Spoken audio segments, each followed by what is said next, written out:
ألا تعبدون إلا الله وبالوالدين إحسانا صدق الله العظيم بلغنا رسوله النبي الأمين المكين المعين الكريم ونحن على ذلك لمن الشاهدين والشاكرين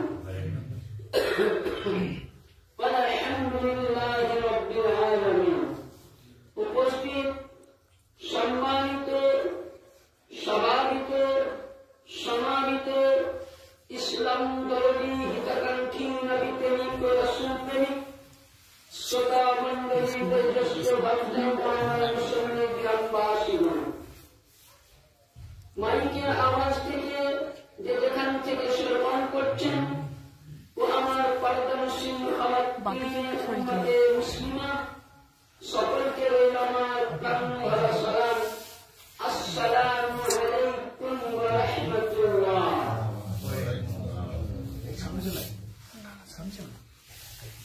আলহামদুলিল্লাহ, সমস্ত প্রশংসা প্রশংসিত করুণাময় সেই মহান আল্লাহ পাকের জন্য, যে আল্লাহ পাক আমাকে আপনাকে সকলকে আজকে ইনসানে সালাত রুহে মাগফিরাত ইজলাস মাহফিল দুয়ার উপস্থিত হাজির হতে পেরেছি। তাই আল্লাহর দরবারে সকলে মিলে আমরা শুকরিয়া আদায় করি আর মুহাব্বতের সহিত জোরে মন করে প্রাণ করে বলি মরুল কুরআন মদিনার হেলাল কালি কামলিওয়ালা নবী মুহাম্মদুর রাসূলুল্লাহ সাল্লাল্লাহু আলাইহি ওয়াসাল্লামের প্রতি ইনার আল আওলাদ আহলে বায়াত বিশ্ব নবী আবির্ভাব কালে জগৎ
শ্রদ্ধেয় সম্মানিত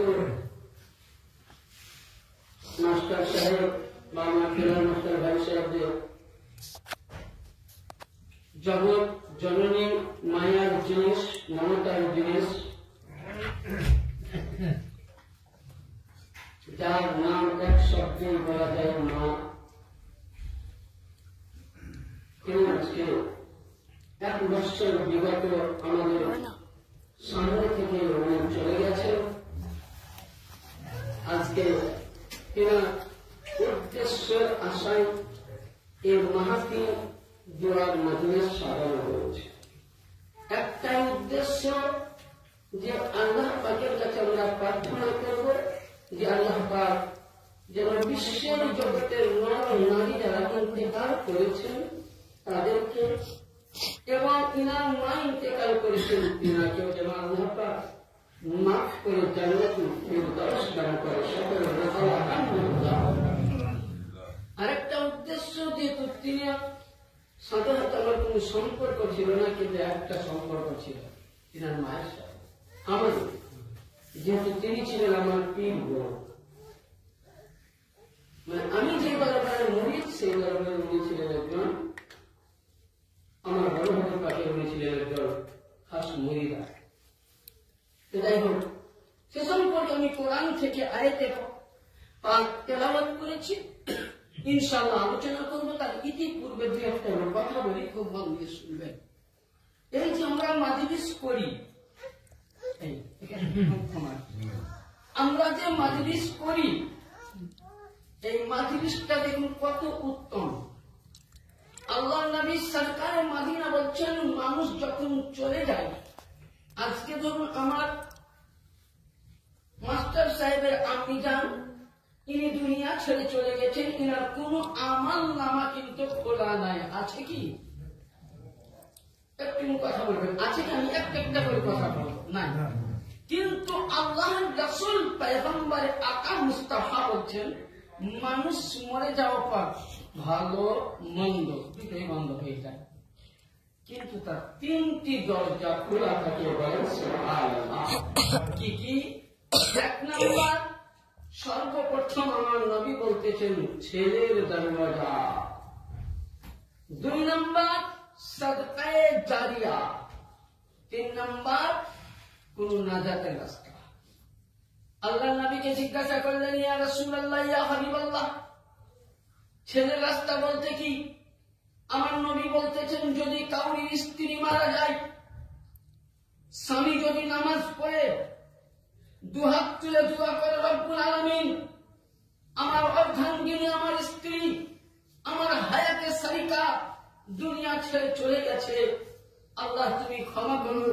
আল্লাহ বলছেন, 1000 মজলিসের মধ্যে 1000 লোক যদি দোয়া করে, আর ওই সময় স্বামী যদি একটিবার বলে আল্লাহুম্মা গফিরলি আজওয়াজা, আল্লাহুম্মা গফিরলি আজওয়াজান, আল্লাহুম্মা গফিরলি আজওয়াজান, আল্লাহ তুমি আমার স্ত্রীকে ক্ষমা করো। আল্লাহ বলছেন, স্বামীর দোয়া কবুল করে স্ত্রীকে নাজাত দেওয়া হবে।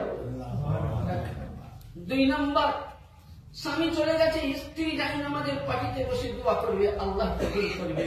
আর আমার নবী বলতেছেন, কোন সন্তানের যদি মা চলে যায়, আর আল্লাহ নবী বলছেন, ওই সন্তান যদি কিছু না জানে, কোরআন শরীফের বিসমিল্লাহির রহমানির রহিম পড়ে আল্লাহর দরবারে বলে, রহমান রহিম, ও আল্লাহ দয়াময়, ও আল্লাহ ক্ষমাশীল, ও আল্লাহ তুমি প্রেমময়, তুমি রহমান, তুমি দয়াল, আল্লাহ তোমার ক্ষমার কোনো তুলনা নাই, তোমার রহমানের কোনো তুলনা নাই, তোমার দয়ার কোনো তুলনা নাই। যে আল্লাহ তুমি আমার আব্বা চলে গেছেন, আম্মা চলে গেছেন, দাদা চলে গেছেন, দাদি চলে গেছেন, নানি চলে গেছেন, আমার পূর্বপুরুষ আব্বার খানদান থেকে নিয়ে আমার মায়ের খানদান অব্দি গেছে, আল্লাহ তুমি আমাদের এই পুরো খানদানকে ক্ষমা করো। আল্লাহ বলছেন, আরশে আযম কাঁপতে থাকে, সন্তানের দোয়া কবুল করে তার পূর্বপুরুষকে নাজাত দেওয়া হয়। আজকে কোন মজলিস? ছেলের দোয়ার মজলিস। আমাদের চাইতে ছেলের দোয়ার আগে কি হবে? করুন হবে। তার জন্য কোরআন বলছেন, ওয়াকাদা রাব্বুকা লা তা'বুদুনা ইল্লাল্লাহ। এ আমার বান্দারে, আল্লাহ ছাড়া কাউর উপাসনা কি করিও না। ওয়াবিল ওয়ালিদাইনি ইহসানা, তোমার মা বাপের কি করো? ইহসান করো। তাহলে মা বাপকে ইহসান করতে কে বললেন? আল্লাহ। এবার বলুন এটা কোন ভাষা? কোরআন। কোন মুসলমান যদি নামাজ পড়ে, খুব কথাটা বুঝবেন, কোন মুসলমান ধরুন নামাজ পড়ে, রোজা করে, হজ করেছে, যাকাত দেয়, সবকিছু কাজ করে কোরআনের কথা মেনে, কিন্তু মা বাপের প্রতি সন্তুষ্টি আদায় করেনি, তার ইবাদত কাজে লাগবে না, কিছু কাজে লাগবে। তাহলে কি হলো? কারণ কোরআনে পাকে আল্লাহ বলছেন তোমরা আমি ছাড়া অন্য কারোর উপাসনা মালিক নয়, আর তোমরা মা বাপের ইহসান করো। শুধু এটা উম্মতে মুহাম্মাদীকে বলা হয়নি। আপনি ভাববেন এটা উম্মতে মুহাম্মাদীর জন্য না। কোরআনে পাক সূরা আল বাকারা, এটা আগেকার নবীদেরকে বলা হয়েছে। মিসাকাহু লা তা'বুদুনা ইল্লাল্লাহ, বনি ইসরাঈল লা তা'বুদুনা ইল্লাল্লাহ ওয়া ওয়ালিদাইনি ইহসানা ওয়া যিল কুরবা ওয়াল ইয়াতামা ওয়াল মাসাকিন। বলে হে উম্মতে মুহাম্মাদী, এটা আমি বনি ইসরাঈল কওমকে বলেছিলাম যে আল্লাহ ছাড়া উপাসনার মালিক কেউ নাই, মা বাপের ইহসান করো। ওয়া যিল কুরবা ওয়াল ইয়াতামা, যদি তোমার বাড়ির পাশে কেউ আত্মীয়র মধ্যে বংশের মধ্যে যদি কেউ গুরবা থাকে, মিসকিন থাকে, তাকে তুমি সাহায্য করো। ওয়াল মাসাকিন, যদি পাড়াতে তোমার মিসকিন থাকে, আগে তোমার মিসকিনকে দাও। আমরা কি করছি মিলে রাগ করবেন না, আমি কয়েকটা কথা বলতে তো হয়তো আমার উপর অনেকে রাগ করে যে মুফতি সাহেব মাদ্রাসার পিছনে লেগেছে। আমি মাদ্রাসার পিছনে লাগিনি ভাবছি, আমার বড় উদ্দেশ্য মাদ্রাসা নবীর ঘর, এটা আমিও জানি, আর আমিও মাদ্রাসা থেকে পড়ালেখা শিখেছি। কিন্তু আমার একটাই কথা হলো, আপনার বাড়ির পাশে একটা ছেলে এই ঠান্ডার সময় জামা বেরোলে ঠান্ডা কাটাতে পারে না, ঠান্ডাকে হুকুম করছে। আপনার বাড়ির পাশে একটা বিধবা নারী, স্বামী হারা, ছেলেরা খাবার দেয় না, অন্ন দেয় না, ওই মেয়েটি কুঁড়ো ঘরে একটা ভালো ল্যাববিহীন চাদরবিহীন রাত্রি কাটাচ্ছে। আপনি আমি করলাম কি, ওর দিকে নজর না করে আমি করলাম কি 5,000 টাকায় মাদ্রাসায় দিয়ে আসলাম। এটা আপনার কোনদিনই কাজে লাগবে না। কারণ আমি বলি না, কোরআন বলতেছে ওয়াজিল কুরবা ওয়াল ইয়াতামা ওয়াল মাসাকিন, যদি তোমার আত্মীয়র মধ্যে, পরিবারের মধ্যে, পাড়ার মধ্যে যদি ইয়তীম থাকে, মিসকিন থাকে, ফকির থাকে, আগে তাকে সাহায্য করবে। আমরা করি? আমরা করি? আমরা করছি কি? মাদ্রাসাতে দিলাম 5 ঘন্টা নাম নেওয়ার জন্য, কিন্তু না, আগে আপনি নিজের মহল্লাকে দেখুন, তারপরে নবী ঘরের দিকে আসবেন। তার জন্য হাদিস শরীফে আছে, বাড়িকে দেখবেন আল্লাহ নবী বলছেন, বান্দারে কেউ যদি মনে করে যে আমি লাইফ ভর হজের নেকি পেতে থাকবো, একটা রাস্তা আছে। আল্লাহ বলছেন, আল্লাহ রাসূল বলছেন, তুমি হজ করতে যাবা একবার। আপনি ধরুন এখন উমরা হজ করবেন, বিভিন্ন রকম এখন প্যাকেজ আছে, 85,000, 90,000, 1 লাখ, 1.5 লাখ। বলছে ওই টাকাতে আপনি উমরা করতে গিয়ে মক্কা মদিনা সব দেখে আসবেন, একবার দেখলেন, সবাব একবার পেলেন, তাই তো? বারবার তো পাবেন না। নবী বলছেন, তোমার বাড়ির পাশে যদি কোনো গরিব একটি মেয়ে থাকে, কিংবা একটা শিক্ষা প্রতিষ্ঠানের দরকার গ্রামের মধ্যে ইসলামিক, গরিব মেয়ে যদি থাকে, বিবাহ দিতে না পারে, বলছে হজের টাকাটা তুমি ওই গরিবকে দান করে দাও, মেয়েটিকে উদ্ধার করে দাও। নবী বলছেন তুমি একবার হজ করতে যাবা, কাবা মদিনা দেখতে পাবা, কিন্তু আল্লাহ নবী বলছেন মুহাম্মদুর রাসূলুল্লাহ, আমি বলে গেলাম রে, কিয়ামত অবধি যতদিন অবধি দুনিয়া জীবিত থাকবে, যতদিন অবধি দুনিয়া থাকবে, কিয়ামত অবধি নামায় আমানে হজের টাইমে আল্লাহ তোমাকে 7টা হজের সওয়াব দিবে। তাহলে কি উপকার পেলাম? দান করাটা বেশি উত্তম না মক্কা মদিনা যাওয়া উত্তম হয়? বাড়ির পাশে গরিব খেতে পায় না, নাম নেওয়ার জন্য আলহাজ আর নিজের ভাতি যেটা খেতে পায় না, পাশে বাড়ির গরিবটা খেতে পায় না, তুমি নাম নেওয়ার জন্য হাজি। এই হাদিস কোন প্রয়োজন কাজে লাগবে না। আপনার বাড়ির পাশে গরিব খেতে পারি না, আপনি মাদ্রাসায় গিয়ে আসলে 5,000 এ দাম বেকার। আগে গরিবকে দেখুন, আমি বলছি না, কোরআন বলতেছি, যদি মিথ্যা হয় তাহলে কিয়ামতের ময়দানে নবী মুস্তাফা বলতেন, বাড়িতে যদি কোনো আলেম কথা বলে তার যেভাবে দিলে পাছার মধ্যে ফেলে পড়া হবে। কারণ তাহলে কোরআন মোতাবিক চলতে হবে আমাদেরকে, রাসূলের সুন্নাহ মোতাবিক। তাহলে বুঝা গেল আল্লাহ নবী বললেন মানুষ মরে যাওয়ার পর 3টি দরজা খোলা থাকে। সন্তান, আমি প্রতিটা সন্তানকে বলবো পিতা মাতার জন্য দোয়া করবে। তাহলে দোয়া করতে গেলে কি করতে হবে আমাদেরকে? নামাজ পড়তে হবে, তাই তো? না করতে হবে না? নামাজের কথা তো বলা যাবে, নামাজের কথা বললে একটু বলে নবী সাহেবেরা খারাপ, আর বক্তব্য ভালো লাগবে না, কি বলা বুঝলেন? এই কিছুদিন আগে বললেন, এই কিছুদিন আগে নদী দেশ গেল, বহরমপুরে গিয়েছিলাম জালসা করতে। জায়গাটার নাম হলো ভিটে পাড়া, মানে ইসলামপুর পেরিয়ে বহরমপুর থেকে প্রায় লোকাল ভাষা 2 ঘন্টা। মাশাআল্লাহ বাগির সাইড তো এই ভাইজান জানবে, ওইদিকে বাগির সাইডের লোক ভালো হয়, মানে 2,500, 3,000, 4,000 লোক হয়। নাম শুনেছি যে বর্ধমান ডিস্ট্রিক্ট থেকে মন্ত্রী সাহেব এসছে, মানে ইউটিউবে আমাকে দেখেছে, বক্তব্য মোটামুটি 2.5 ঘন্টা হয়েছে শুনেছে লাস্ট বেলায়। বলি আচ্ছা আপনারা সবই আশিকের রসুল? বলে হ্যাঁ, হাত উঠান তো, মাশাআল্লাহ গোটা স্টেজে দিলেন, একটা ফাঁকা নাই। আচ্ছা নামাজ পড়েছে না পড়েন, হাত উঠান তো, অত বড় স্টেজে পাওয়া যায় না। বলে যে আশিকের রসুল করতে গেলে কি করতে হবে? নামাজ কিছু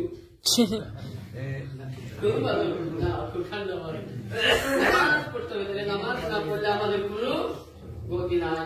এই যে ছেলেটা বলছে নামাজ, এনার কর্তব্য না ছেলেটা আপনাদেরকে আদর্শ দিতে হবে। তাহলে নামাজের আদর্শটা কে দিবেন? পিতা মাতা, তাই তো? যেমন আমাদের ইনি মাস্টার মশাই ছিলেন, উনি একটা মাস্টার মশাই। মাস্টারদের কাজ কি? ছেলেদেরকে আদর্শ দেওয়া। কোরআন হাদিস বলতেছে ইলম অর্জন করা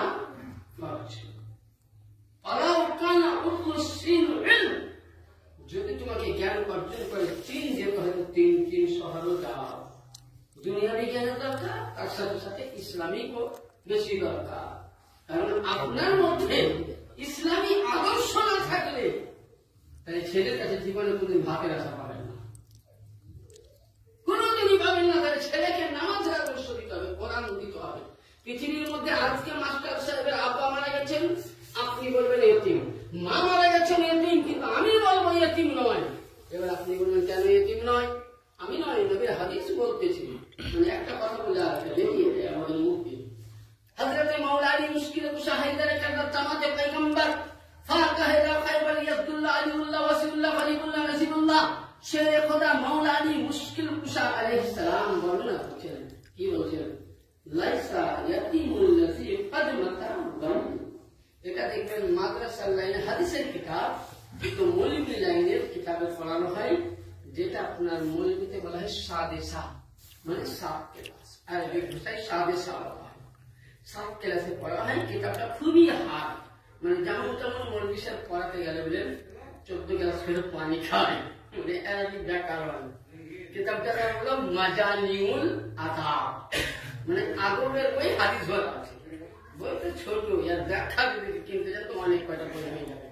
খুব জোর আপনার বইটা 100 পৃষ্ঠা।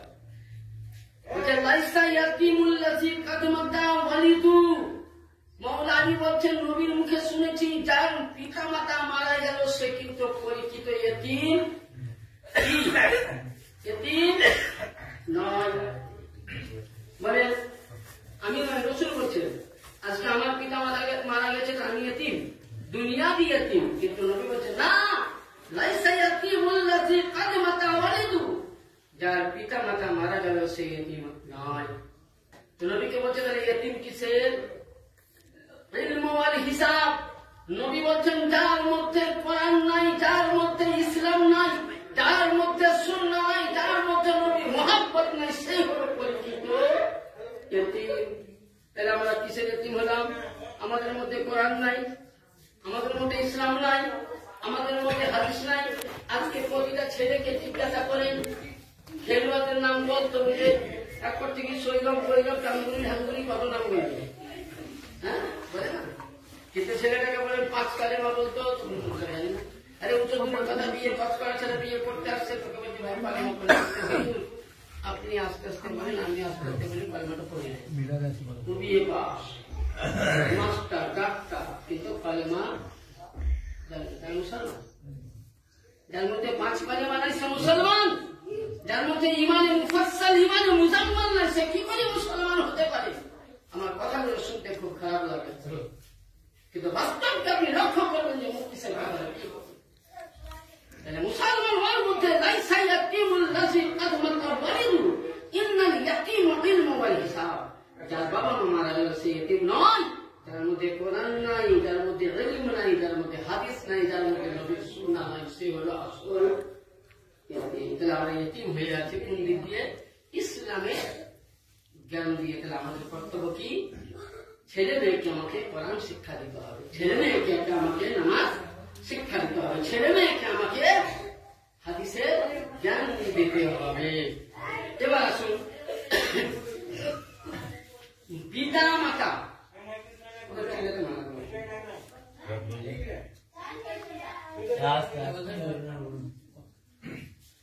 কথা হচ্ছে একটা হাদিস শুনুন, পিতা মাতার মর্যাদা শুনুন, তারপর ইনশাআল্লাহ আগামী সব রকম হাদিস আলোচনা করব।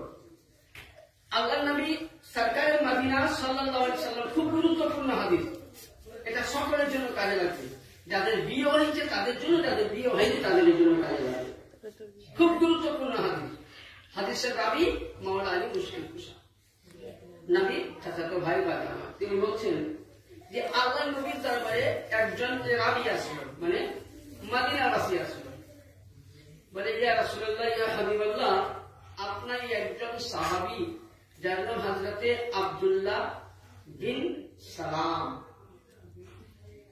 বিছানায় পড়ে আছে, কিন্তু তার জান কবজ কি হচ্ছে না। দেখবেন মানুষ মারা গেলে দুনিয়ার বুকে জান্নাতি না জাহান্নামী প্রমাণ পাবেন। আমি আপনাকে নমুনা দিচ্ছি। দেখবেন অনেক মৃত্যু বাড়িতে যান, মাইয়াতের বাড়িতে, তো দেখবেন একটা সুগন্ধিত পাওয়া যায়, খুব খুশবু পাওয়া যায়, তবে মানে আরো রাত্রির নয়, এমনই খুশবু পাওয়া যায় তার দেখবেন শরীরটা হয়তো মাইয়াতের ঘেমে গেছে, কিন্তু শরীর থেকে সুগন্ধ আসছে, মানে খুশবু আসছে, জানবেন ওই ব্যক্তি জান্নাতি। জোরে বলুন সুবহানাল্লাহ। আরেকটা জিনিস, ধরুন আপনি সবাই মিলে গ্রামে কেউ মারা গেল, বললাম ওই ব্যক্তি চলে গেল, 10 জন ব্যক্তি যদি বলে তার জন্য আফসোস করে, আল্লাহ বলছেন জান্নাতি। আর গ্রামে যদি বলেন কাউকে অত্যাচার করছি আমি, আর মই যখন গ্রামের লোক বলবেন বলতে ছিল খুব ভালো ছিল, মনে খুব ভালো হচ্ছে, এই জাহান্নাম। তারপরে আল্লাহ নবী রমনা দিলেন হযরতে আব্দুল্লাহ বিন সালামের বাড়িতে নবী চক্কর উঠে দাঁড়ায়, নবী পাক তার মাথার কাছে গিয়ে বলছেন, পড়ো আশহাদু আল্লা ইলাহা ইল্লাল্লাহ ওয়া আশহাদু আন্না মুহাম্মাদান আবদুহু ওয়া রাসূলুহু। হযরতে আব্দুল্লাহ বিন সালাম জবান খুলছে না, নবী কয়বার বললেন? 3 বার। তো নবী কি আদেশ করলেন? যে মাইয়াতের সামনে গিয়ে কালেমা শরীফটা পড়ো, তাই তো। আর আমরা করি কি, যদি বলে অমুক সাহেব কালেমা পড়বো, আমি যদি বলি না পড়বো না, তো বেঈমান হয়ে মারা যাবে, বুঝলে, তার সামনে পড়ো, তাকে কিছু বলো না। তো এরকম উনি কালেমা পড়তে বললেন, মুখে আওয়াজ নেই। নবী পাক হযরত সাইয়্যিদিনা বিলাল হাবশী রাদিয়াল্লাহু তাআলা আনহুকে ডাকলেন, বলে বিলাল, বলে লাব্বাইক ইয়া রাসূলুল্লাহ ইয়া হাবিবাল্লাহ, নবী গোলাম হাজির। বলে হযরত আব্দুল্লাহ বিন সালামের স্ত্রীকে ডাকা হলো। আল্লাহ নবী তাকে জিজ্ঞাসা করছেন, হে সালামের স্ত্রী, বলো তুমি আজকে তোমার স্বামী মৃত্যুর অবস্থায় জান কবজ হচ্ছে না, রূহ পারওয়াজ হচ্ছে না, তুমি আজকে বলো তোমার স্বামী কি অন্যায় করেছে? হযরতে আব্দুল্লাহ বিন সালাম বলতেছে, আব্দুল্লাহ বিন সালামের স্ত্রী বলতেছে, বলে হুজুর ইয়া রাসূলুল্লাহ, আপনার হকের কসম, আপনার সত্যের কসম নবী গো, আমার স্বামীর মতন জগতের নামাজি একটা কেউ ছিল না। সুবহানাল্লাহ। বলছে আমি কোন সময় পাঁচ ওয়াক্তের নামাজে আমি দেখেছি আমার স্বামীকে 5 বার উনি সাদকা করেছেন। আমার স্বামী যখন যা খাবার খেয়েছেন, মিসকিন ফকির না হলে উনি খাবার একটাও নিওয়ালা মুখে করেননি। আমার স্বামী বাড়ির পাশে গরিব আছে, গরিব কাজে উনি সাহায্য করেছেন। আমার স্বামী কোন বস্ত্রহীন আছে, তাকে বস্ত্র দান করেছেন। আমার স্বামীর এত তরিকা ছিল, ভূমিহীন থাকলে তাকে ভূমি দান করত, মানুষ বিপদে পড়লে আগে দাঁড়াতো। আমার স্বামীর মতন আজকে আমার বিয়ে হওয়া কমসে কম হুজুর 30 থেকে 25 বছর হলো, কিন্তু জীবনে আমার স্বামীকে অন্যায় করতে দেখিনি। আমার স্বামী ফজরের নামাজ পড়েছেন, কোরআন তেলাওয়াত করেছেন, ইশরাকের নামাজ পড়েছেন, আবার চাষের নামাজ পড়েছেন, আওয়াবিনের নামাজ পড়েছেন, জওয়ালের নামাজ পড়েছেন, জোহরের নামাজ পড়েছেন। সারাটি দিন মানুষ সারাটি রাত, রাত্রির মধ্যে 2 ঘন্টা আরাম করতেন, আল্লাহর ইবাদতে মশগুল থাকতেন। তো নবী বলছেন যখন এতই ইবাদত করেছে, বলে হুজুর কতবার যে কাবা চুমেছে আমি নিজেও জানি না, কতবার হজ করেছে আমি নিজেও জানি না। এত যদি নেককার হলো তো এর জান কেন কবুল হয় না? আল্লাহর নবী কে বলছে, ইয়া রাসূলুল্লাহ আমি বলতে পারবো না। নবী হলেন আমা হুয়া আলা বাইবিদা, নবী মনের খবর কি জানতে। সুবহানাল্লাহ। কোরআন এখনই সময় হযরত আলী এবং হযরত বেলাল হাবশিকে নবী বললেন, ইনার মা কোথায় আছে তালাশ করো। কোমন দিয়ে হাদিসটা শুনবেন, এটা কোনো কবিতা বা বানোয়াটি কিতাব নয়। কিতাবটা যদি কাউরি কোন ইমামের কাছে থাকে তো দেখে নেবেন, রাওয়াজাতুন নাসিহিন কিতাবের মধ্যে আছে, হাদিসের মধ্যে। এটা ইমাম বুখারী আগেকার কিতাবের। তো এখনো সময় হযরত বিলাল হাবশী রাদিয়াল্লাহু তাআলা মাওলা আলী কারামাল্লাহু তাআলা ওয়াজহুল কারীম দুইজনে ওনার মাকে আদরে যত্ন করেন। আল্লাহর নবী, দয়ার নবী, মায়ার নবী, প্রেমের নবী। এখন সবাই নবী হাত জোর করে বলছে, আম্মা জান আপনার ছেলে কি এমন অন্যায় করেছে? তো উনি বলছেন, আমার ছেলের মতন নামাজি জগতে কেউ ছিল না। এক কথায় আমি যেগুলো বললাম। তো নবীকে বলছেন, ইয়া রাসূলুল্লাহ, ইয়া হাবিবাল্লাহ, দয়ার নবী, আব্দুল্লাহ বিন সালামের সবই ঠিক, কিন্তু আমি আব্দুল্লাহ বিন সালামকে জীবনে কখনো মাফ করব না। কি বললেন? মাফ করব না। কে বলছেন? মা। আচ্ছা বলেন, এত নামাজ পড়ে আছে কাজে লাগলো? কথাটা খুব বুঝবেন। হাদিস থেকে বলছি, কোরআনে আছে, আমি কোরআন তাফসীর হাদিস মিলাচ্ছি। এত নামাজ কাজে লাগলো? মনে করেন লাগলো কি? লাগলো না। এত রোজা কাজে লাগলো? হজ জাকাত করে না কাজে লাগলো? না। শুধু এটা নয়, নবী একটা হাদিস বলেছেন মিসকাত শরীফের মধ্যে। কি বলেছে? আমার উম্মত ওইখান অবধি অতক্ষণ উম্মত হতে পারবে না। হাদিস কোরআন তর্জমা দিচ্ছি। কতক্ষণ অবধি? বলছে এক ইমাম মুয়াজ্জিনের, এক ইমাম মুক্তাদির সঙ্গে ভালোবাসা যদি না থাকে, এক মুক্তাদি ইমামকে যদি না ভালোবাসে, ইমাম মুক্তাদিকে যদি না ভালোবাসে, ছেলে পিতা মাতাকে যদি ভালোবাসা না দেয়, আর পিতা মাতা যদি ছেলের হক আদায় না করে, গ্রামবাসী এক মুসলমানের সঙ্গে যদি মেল না থাকে, সে বলছে যতই বড় নামাজি হোক হাজি হোক আমার উম্মতি হতে পারবে না। যে নবীর উম্মত হতে পারবে না সে মুসলমান কিসে? হ্যাঁ, সোজা কথা। তো আল্লাহ নবী বলছেন, আপনি যেন কেন মাফ করবে না? বলে হুজুর আমি এই কারণে মাফ করবো না যে হযরত আব্দুল্লাহ বিন সালাম সবই ঠিক ছিল, কিন্তু স্ত্রীর কারণে আমাকে সে আলাদা পৃথক করে দিয়েছিল। আমাকে কোনোদিন দেখতে পারত না, আমার প্রতি কোনোদিন শ্রদ্ধা রাখেনি, এমনকি আমাকে একটা দানাও কিন্তু খেতে দিত না। লক্ষ্যটা করেছেন উনি কে? সাহাবী। আপনার মতন আমার মতন সাধারণ নয় যে নবীকে দেখলো সে জান্নাতি। কি কথাটা খারাপ না? সঠিক না ভুল? নবীকে দেখা মানে সাহাবী, তাদের জীবনের গুনাহ মাফ হয়ে যায়, কিন্তু সবই ঠিক। মাকে খাবার না দেওয়ার কারণে, মাকে না ভালোবাসার কারণে আল্লাহর নবী বলছেন, বেলাল আলী বলে ইয়া রাসূলুল্লাহ, যাও জঙ্গল থেকে কাঠ নিয়ে এসো। মা যখন মাফ করবেই না, নবী এক গাদা কাঠ আনলেন, একটা আখড়া তৈরি করলেন, কাঠটাকে লাগিয়ে নবী আগুন ধরিয়ে দিলেন। নবী বলছেন চারজন চারটা হাত পা ধরো আব্দুল্লাহ বিন সালামের, আর আগুনের মধ্যে ফেলে দাও। বলছেন মা, তখন ওনার মা জননী বলছেন হুজুর কি করবে? বলে আপনি যখন ছেলেকে মাফি করবেন না, তখন ওই ছেলে জাহান্নামে পড়বে আর আপনি জান্নাতে যাবে, কি করে দেখতে পারে? দেখবেন মা কার নাম? মা ওই ব্যক্তি। আজকে আপনি আমি বুঝবো না, যাদের মা চলে গেছে তাদেরকে জিজ্ঞাসা করুন মা চলে যাওয়ার ব্যাখ্যা। মা যাওয়ার